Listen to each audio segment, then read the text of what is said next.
Well, YouTube crew, here it is. Again, I want to say thank you for everyone for listening and watching and tuning into the interview last week. That was really awesome. Between the two videos, it's our top 2 videos on the channel right now. So keep going, keep watching. But 2Ks, this baseball sign stealing bullshit has got me so pissed off. Yeah. For all of you that I will read you my tweet. Because I shared my tweet, and hold on there, and I actually, okay, this was in, for all the baseball fans, I think we can all sit here and say that Astros apology news conference was just bullshit. When the owner's sitting there saying that the results of this sign stealing had no effect on the games, fuck you. Yeah. Get the fuck out of here. Okay, yeah, that's why their home batting averages were twice what their road batting average is. Don't insult my intelligence like that. No, sorry. And then the players, the only reason the players were saying sorry is they got fucking caught. Exactly. Stop it. Yep. If you wanted to, you have the choice to take and be like, no, I'm not doing this. I'm not doing this. None of us should. But the one that should have been standing up the most, the one that stood on high and ripped every PED user a new asshole. He was always against teams that were stealing signs. Yeah. He was one of the big. Yeah. So my tweet is, and I sent this, it was on Valentine's Day. And this is to Justin Verlander, correct? Yeah. It says, I don't think I'm the only one that thinks the Astros mishandled the presser yesterday. Let's be real. The only reason you are sorry is you got caught. Then I tagged Mr. Verlander, at Justin Verlander. I am most disappointed in you. Your voice was loud against PEDs, yet nothing about this. JV came out and said, well, we should have handled it different. Fuck you. No. Now, if you really want to get into it, on the podcast LinkedIn page, I wrote an article about it. And yeah, Verlander's a Hall of Famer, first ballot. My respect for what he's done is out the fucking window. You cannot stand on a soapbox. No, it wasn't even a soapbox. He stood on a mountain. That was bigger than a soapbox. Looked down on the entire MLB and said, fuck you cheaters. You deserve no place in this game. Yep.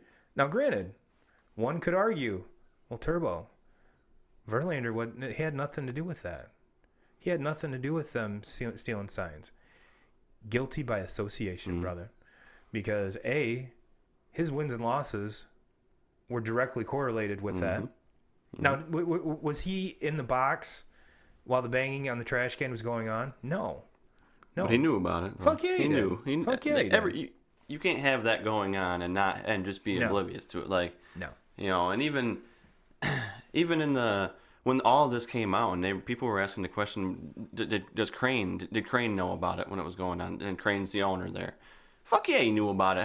How are you the owner of a baseball team and you don't know that something like that? You know, one of the biggest scandals of the history of this game, and you don't know that that's going on in there? Like, come on, you can't hear the fucking banging on the trash cans, right? And I've had folks reach out to me and go, well, and to kind of piggyback, I'll say what I'm going to say, and then I'm going to make my point. Is they said, well, Turbo, once the investigation comes out on the Red Sox side, obviously I'm a huge Red Sox fan.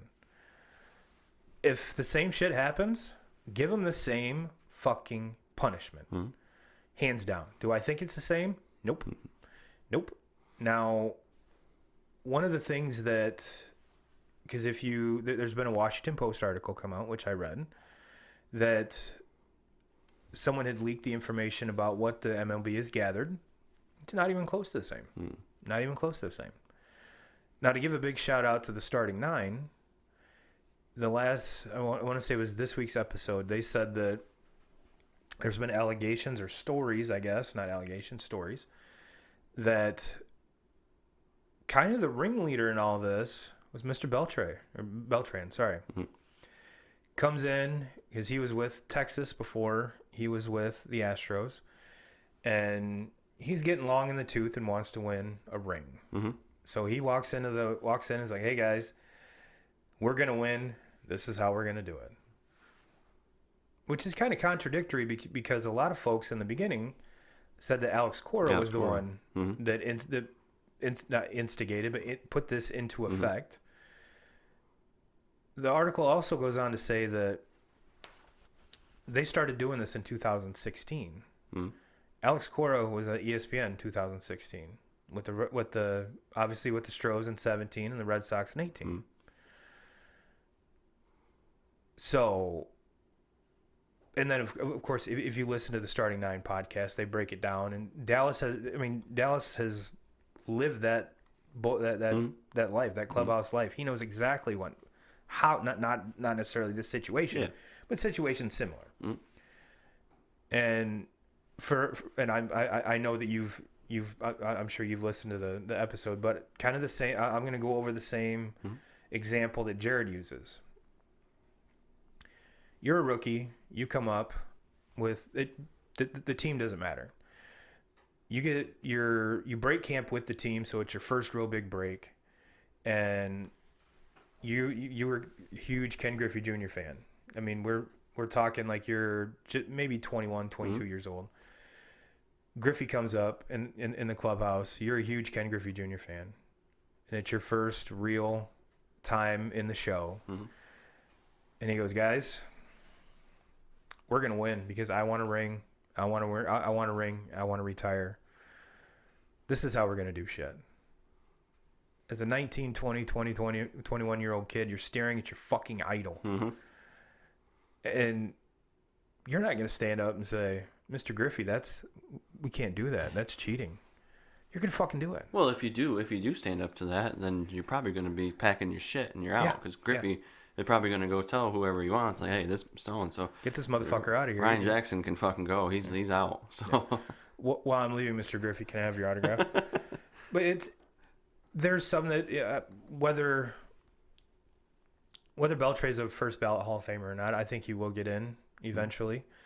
But his personality, and especially with some of the Latin kids there, that Beltran was a stud. Mm-hmm. I mean, switch hitting stud. Outfield, before he got fat and lazy, he could run center field like anybody's business. So I could see a lot of the Latin kids idolizing him. And the one person that they kind of threw under the bus, I shouldn't say throw under the bus because that's not really the right term, but pointed out that if anyone could challenge Beltran, I keep saying Beltran, but Beltran would be McCann. Mm-hmm. McCann he has a ring with the Yankees. He came up with the Braves with all the pros for both of those. And well, he's another guy that is you're supposed to play this game the way that old school mentality. How many times do we see him chasing Carlos Gomez around the bases or Yasiel Puig, and getting on those guys for showing pitchers up hitting home runs, but then we don't say a word when we're cheating to win World Series. So and he started out, he's like, "You know what, this is wrong. I'm not doing this." Well, a few games go by, and then there's video evidence of Mr. McCann banging on a fucking trash can. So even the ones that are long in the tooth, that are pros, it's got to be a lot of peer pressure. Mm-hmm. And now we've got Carlos Correa coming out saying that Reddick and Altuve didn't cheat in 2017. Shut your fucking mouth. Save it. I don't want to hear it. Yeah, to me, like, I was listening to a thing, I think it was on Twitter, and it was Cody Bellinger kind of going off about the 2019 walk-off against Aroldis Chapman, where you hit a walk-off to go to the World Series off of Aroldis Chapman, and as you're running the bases, you're screaming and yelling for people not to take your jersey off. And Bellinger's like, "If I hit a home run off of Chapman to send me into the World Series, like, you can take my pants off as Yeah. I'm coming around the bases. Yeah. And then before that, you go down into the clubhouse To change your shirt. to change your shirt before you come back. Like, something's going on here. There's you cannot argue that one bit. Like, why the fuck would you go down there and change you're not thinking like that in that situation. In that situation, like, I don't give a fuck where my jersey ends up. No. I don't care where my pants are. I'll run around these bases in my birthday suit. Yep. I just hit a fucking walk-off against probably the best closer in Major League Baseball right now. Well, aside from hitting a walk-off in Game 7 of the World Series, that's the biggest home run, is to send you to the World Series. Yeah, I don't give a fuck. No. And for someone to have the wherewithal to actually know, get the fuck out of here. Yeah.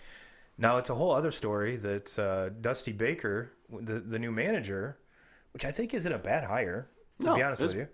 It's perfect hire. But he's come out and he wants to get everyone to say that the pitchers in Major League Baseball aren't going to throw at my guys. Well, you know what? Your players made their fucking bed, dude. Mm-hmm. So, yeah, this is going to be the gift that keeps on giving all the way through the season. And Rob Manfred came out today in an interview at ESPN, and he's like, that doesn't happen in our game. Well, Mr. Yeah, Manfred's probably the main culprit in this, and why some of these players are going to be getting thrown at and possibly injured in situations like this is because these players are not being held accountable. Like you can basically, all you have to do is go on and say, I'm sorry. Yep. And then they think that the rest of Major League Baseball is supposed to just be like, okay, yeah, we're going to move on now. Oh, he's sorry. No, fuck that. You stole a World Series opportunity from a lot of teams. You stole there's an MVP from Judge, if you want, in 2017 with Altuve. So. Like, you can't just, there's no way, there's no fix for this. Like, I knew that eventually these players were going to come out and apologize for it. And I knew that it was going to go over. It's going to be bullshit. Yeah, because Major League Baseball had to hold those players accountable, and these players there should be suspensions for this. I don't know if it should be an entire season, maybe half a season, 60 games, I don't know. But there has to be, these players need to be held accountable, and if they're not, other players in the league are going to hold them accountable because baseball has a way of policing itself. Mm-hmm. So folks that are saying that the Astros got off easy, well, first of all, it's collectively bargained that they can only get the fine that they were levied. The commissioner cannot do anything about that. The players, yes, I agree that they should be penalized. They should be suspended. You know what? Just make it the same as a PED suspension, 81 games. Mm-hmm. But yeah, I think even then, you come back to game 82 and Altuve's wearing one. Mm-hmm. Bregman's wearing one. Absolutely. And like I said, because of Rob Manfred, this is going to be the gift that keeps on giving throughout the whole year. Yep. I'm putting it over and under 15 bench clears. Oh, yeah.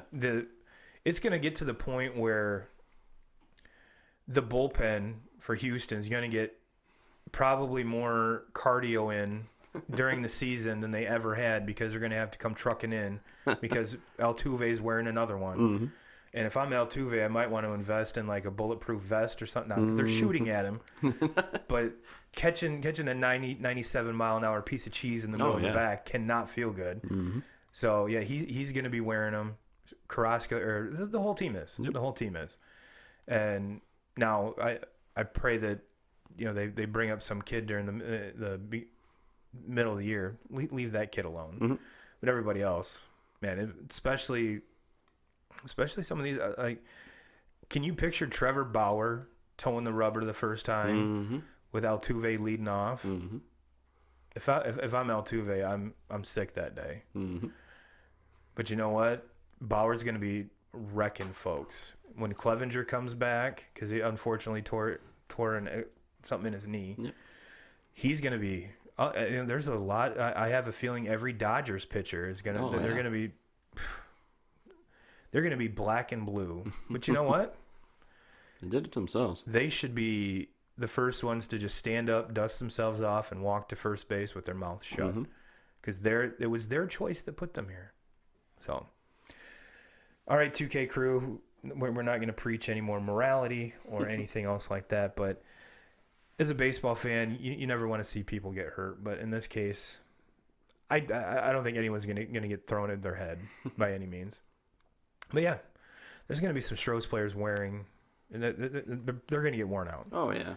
But like we And said, you know they're the ones that put themselves there. Mm-hmm. And if I'm a Trevor Bauer, and I believe, you know, I've taken this mountain, and I'm preaching down to everyone. And if Manfred comes out with some stupid rule that says, well, you hit him, it's 3-game suspension. Okay, let's get it done early in the season. Yeah. Because I'm proving my point. Mm-hmm. I'm proving my point. So, and I think there's going to be a lot of other ones too that, granted, they're not as outspoken as Mr. Bauer. And if you guys, did we talk about his YouTube channel? I think we did. We mentioned it one time. Search Trevor Bauer on YouTube. He has he has a show on Friday. It's called Ask Trev or something like that. It's not the best video quality, but what comes out of his mouth is quality enough. So, all right, 2K video crew, we'll get you out on that. Go ahead, remember to like, subscribe, comment, and we'll read the comments on the air. But until next time, we will see you later.